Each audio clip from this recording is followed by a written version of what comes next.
Thinking Aloud. Conversations on the leading edge of knowledge and discovery with psychologist Jeffrey Mishlove.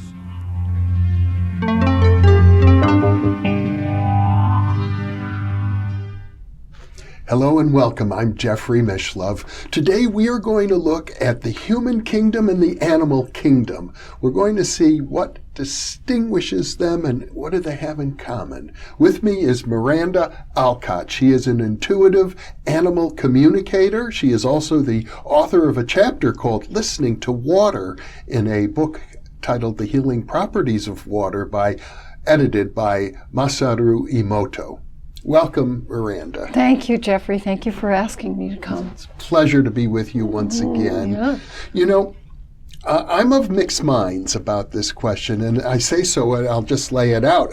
One of my mentors was the cosmologist Arthur M. Young, and he had a very detailed cosmology in which he maintained the human kingdom, of which biological humans, such as ourselves, represent a tiny part. I think he would say it included angels and maybe deities. But the human kingdom, he saw it as distinct from the animal kingdom, even though we are animals. Just in the same way, I think that animals are distinct from the plant kingdom. He would say in the mineral kingdom, you have minerals, plants, animals, human, all distinct kingdoms. On the other hand, there are writers like Desmond Morris, the author of The Naked Ape, in which he says, there's hardly anything that really distinguishes us from animals, that we're so much like animals. Well, we are. I think we do ourselves a disservice when we feel we have to distinguish ourselves from the rest of the animal kingdoms and the plant kingdom. I understand the lore and the appreciation of the plant kingdom, but I think we do a big disservice to the plant people and to ourselves when we think that we are separate from plant people. Yes.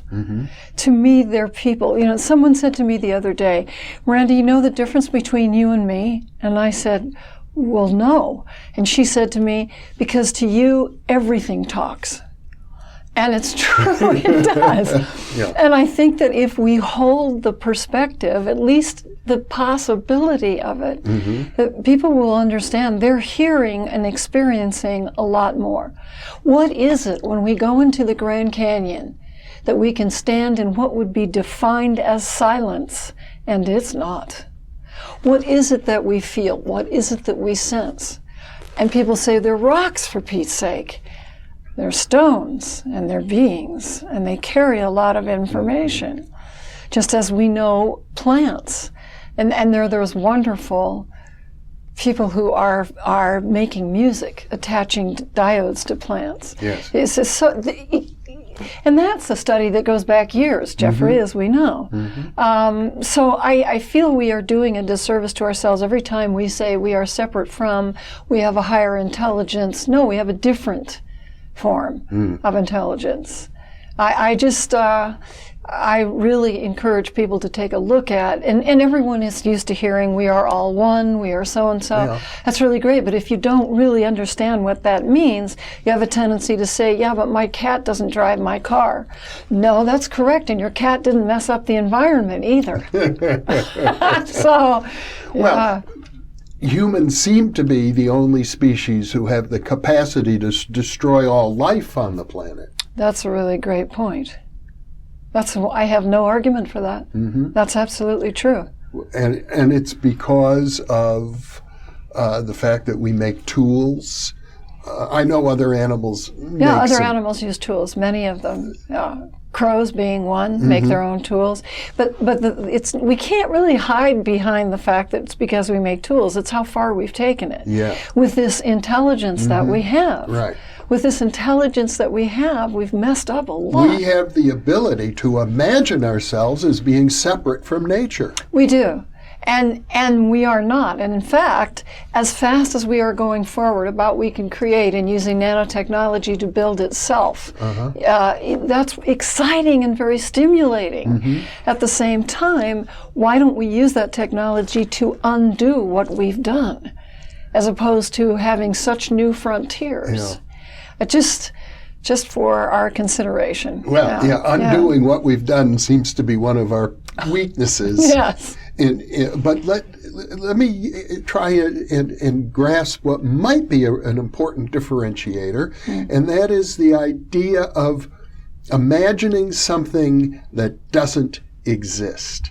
We seem to have the capacity to imagine something that's not in the physical world at all, and either to believe that it's real, like a work of fiction, a story, a religious myth, or to create it, like to go out and invent it. Now, do animals, in your experience, are they able to imagine things that aren't there?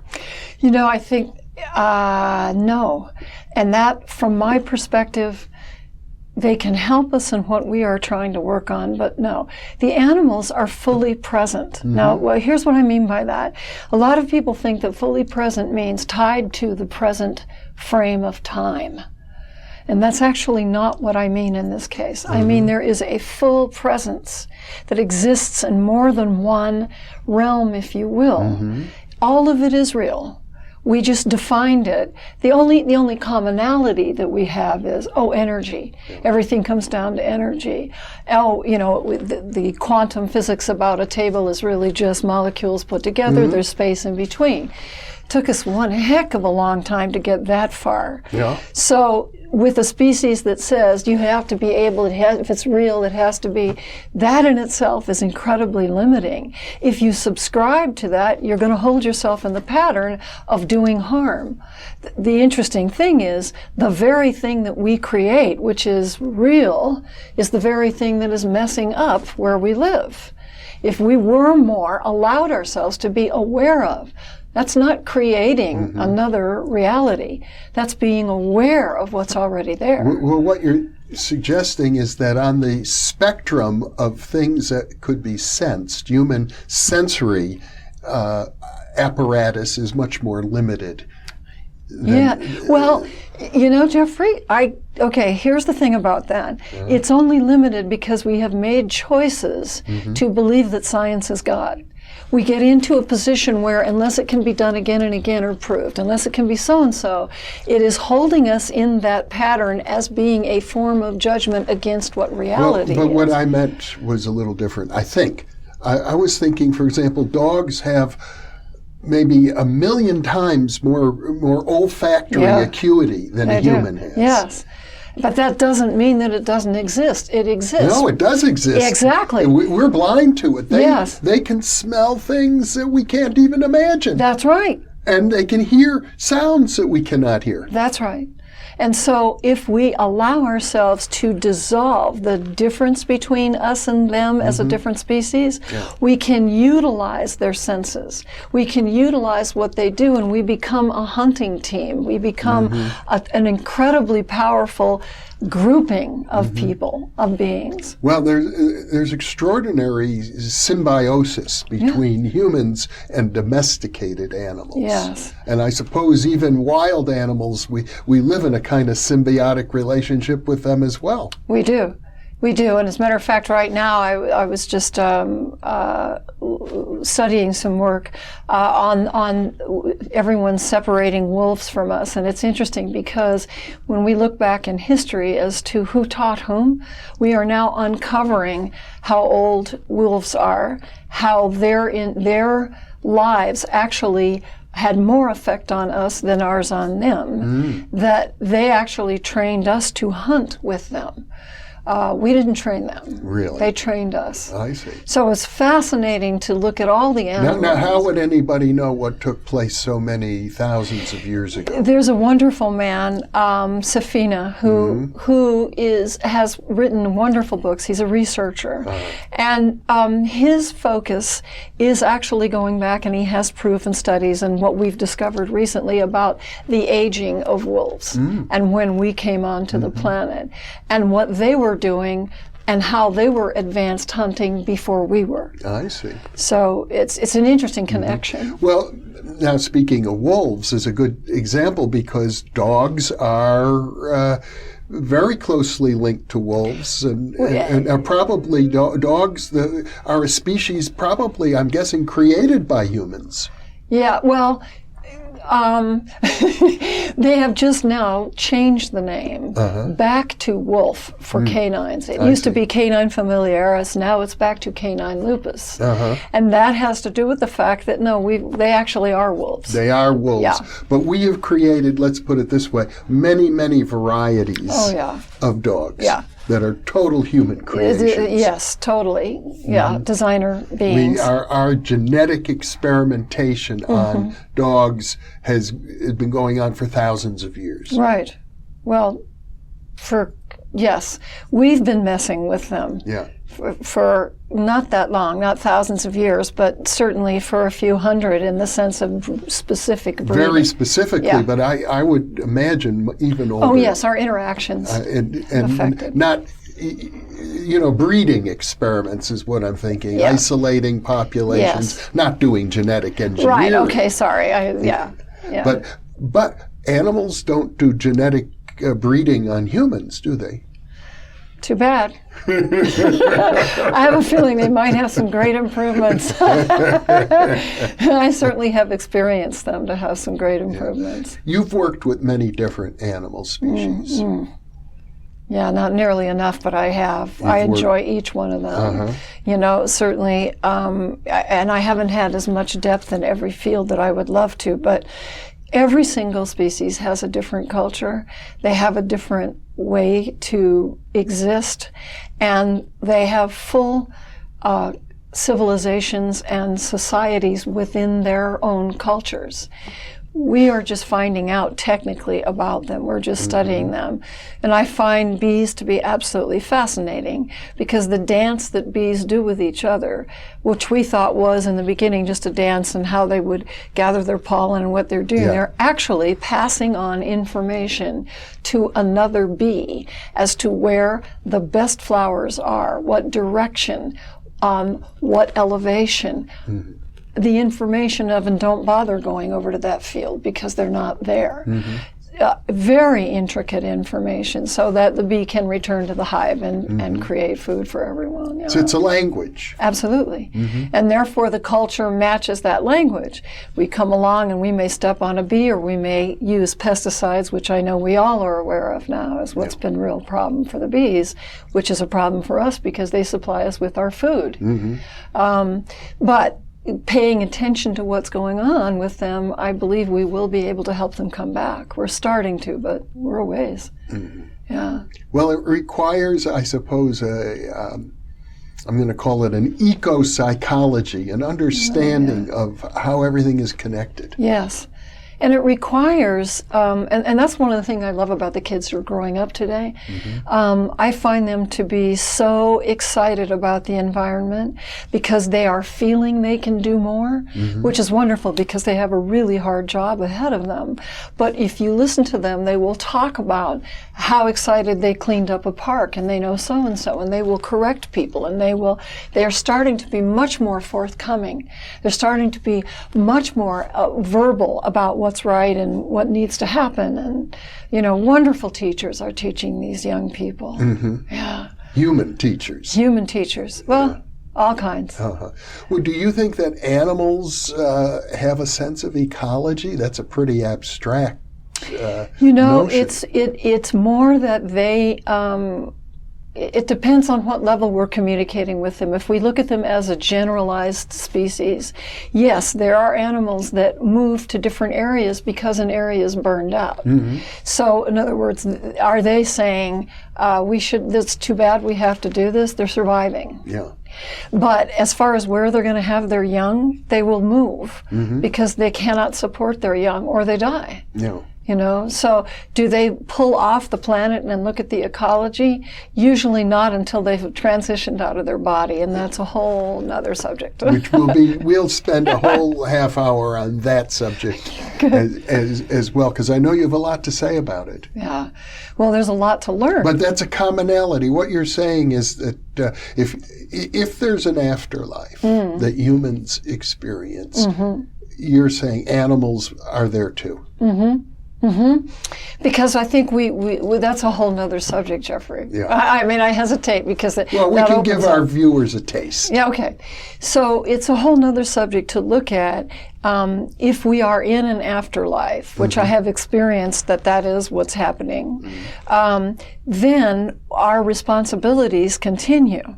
It is not that we say, oh, well, I no longer have to do this or do that. We have responsibilities for what we can do. And we are much more powerful out of body in a lot of ways than in. And when we have and come into an actual physical body, because we're just using a body for a human experience, then our responsibilities become on the ground. What are we going to do about it? So it's not, oh, gee, when I die, everything is gone, you know. Well, you've introduced an interesting word, responsibility. Humans have responsibilities. Yeah. We have duties. We have obligations. We have a sense that we're here for a purpose. Yes. Do animals have a sense of purpose? Absolutely. We hear humans talk about that they remember, I'm one of those, that I remember the agreements I made before I came into this life. Animals have the same. They have people they work with. They have agreements as far as, one of my favorite stories is a dog who, as he was transitioning, he had been taking care of children that were being abused in a home. And the animal was transitioned by one of the parents because it was a very torturous situation, and they didn't like that the dog was bringing comfort to the children. When you say transitioned, you mean euthanized? Euthanized. And I followed this animal because I wanted to know how do you make peace leaving your children, these human children? How do you make peace with that? And what he showed me was, and this is, I know this is going out there, but I can only say what I've experienced. Yes.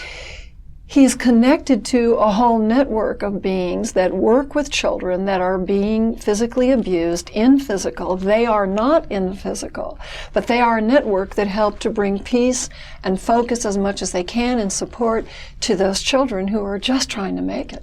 Like spiritual guides. Absolutely, spiritual guides, but also right along with them. So the dog, you're saying is a dog, has a team of spiritual guides. And I'll tell you another place I ran into, and one of my favorite experiences was a dog who transitioned, and he showed me after he transitioned where he was, and I didn't understand it because what I kept seeing was explosions, little explosions, but they were horrific in the sense that everyone was shattered and it was nighttime. So I asked to pull up above it to see what it looked like, and I saw a map, and it was somewhere near Africa. That was the best I could tell. But I could see this coming up from the map. And I saw this dog, not in physical form, but in the dark, leading these children who were running in the dark. I didn't know what to do with it. I told the human, this is what it is. I don't know anything about it. And it was about 4 nights later. I just happened to turn on the news, and here were the children of Darfur. And they were running to escape at night. And I realized, oh my gosh, that's where part of this network is working. If you were to turn on the lights in the daytime, you would not see the dogs. But these children had to trust, had to be led. Their parents were trying to get them out before they'd be harmed. So what happens is these children that are open out of desperation to any one and thing that will help them, they don't know who's leading them. Dog doesn't have a flashlight. They follow that energy. They follow what they may hear a dog that isn't actually in physical form, but that's how they go. Well, it would seem as if there's something about being civilized, which most humans are civilized, that causes us to lose many of our intuitive organs of perception. Right. Well, we had them. We had them. Otherwise, we wouldn't have made it past caveman. We had to feel and sense if there was an animal that was going to kill us around the corner. We had to do that. And what's happening now is many of us are using those skills, again, right side of the brain. And that's what we need to do. We need to be able to sense when the internet goes down what's actually going on.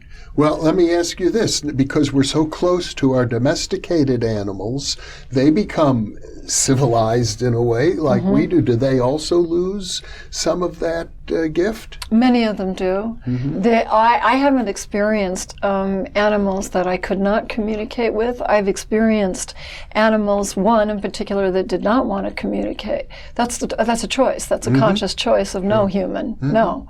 But as far as do they stay intact or as alert as wild animals? No. Wild animals are running on intuition. They're running on their senses. That's how they breathe. That's how they stay alive. And we could do that. We just have to make a conscious effort to start opening up and doing that. You know? To change the subject a little, something that has always really intrigued me is I see it on movies, nature films in particular, where you have animals that are potentially very aggressive, animals that are potentially predators, or are predators. Tigers, bears, Komodo dragons, for example. And yet there are some people who are able to just walk amongst them, touch them, pet them. They're not sedated. They're wild animals. And yet some people are completely unafraid in the presence of these animals. And the animals seem to acknowledge and respect that and don't harm those individuals. That's right. That's right. So your question is why and how is that? Yeah. Well, what's interesting about that is it's communication and it's agreements. And it also means that when you make an agreement with an animal that you will not harm it, that they can sense beyond and through you that that's the actual energetic you carry, that you are in integrity, that is who you are. Yeah, it's like why should they even care when you're a tasty meal? It's the R word, respect. It's respect. There's some animals that actually will save prey for one reason or another. So, and where do those decisions come from? What is the difference? You know, I remember seeing something that really shocked me in a good way was a nature program of a tiger that had taken down a zebra. And I have a hard time watching it. I understand it. And I respect it. But I watched this, I guess it was a lion. I watched this lion. He had the zebra right in front of him. He had it by the neck, and it was dying. And he just held it and sat there very still until its life, until it left. He was not ripping and shredding. And I watched that animal, and it was as though he was saying a prayer. He was respectful. He had gotten what he came to get. There was no rush. And he let that happen. And animals do seem to understand the difference between life and death. Oh, sure. Either that being is showing energetics or not. Pretty straight ahead. And remember, energy doesn't have the limits that we think there's a limit. No. For beings and people who sense energy, there are no limits. You just keep seeing different layers, perhaps, or distances. That's certainly the way I experience a lot of things. And animals have to do that to survive. Would you say that animals, that there's a sense like when a human comes into the world, we often feel it's here to learn some lessons. It's here to evolve, to progress, maybe to some higher level of consciousness. Whether that's true or not, it's certainly a meme that we have about ourselves. Is it true of animals?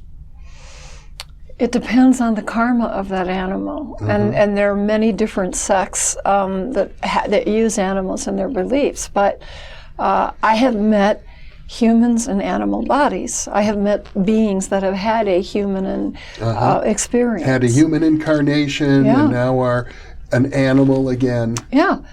And see, we make a mistake by saying, oh, they went backwards. Mm-hmm. See? That intrigues me because that's where our egos come up. Perhaps they went forward. Exactly. And it depends on what they have to learn. It depends on how does your soul get you in the position that you can actually learn something. It may be quite intricate before you get to the place where that's what you have to learn. And sometimes that may include an animal body. Okay. Yeah.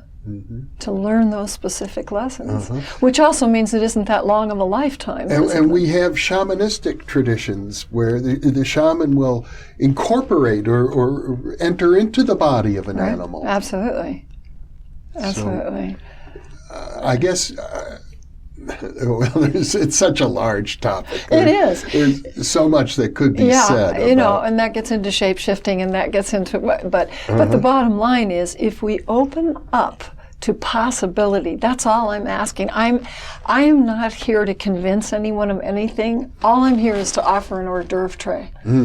Give it a possibility. If it doesn't work, toss it. Well, Miranda Alcott, you've lived your whole life this way. You've been doing this a long, long time. It seems to have been your natural path. Yeah, my entelechy, many lifetimes. Yeah.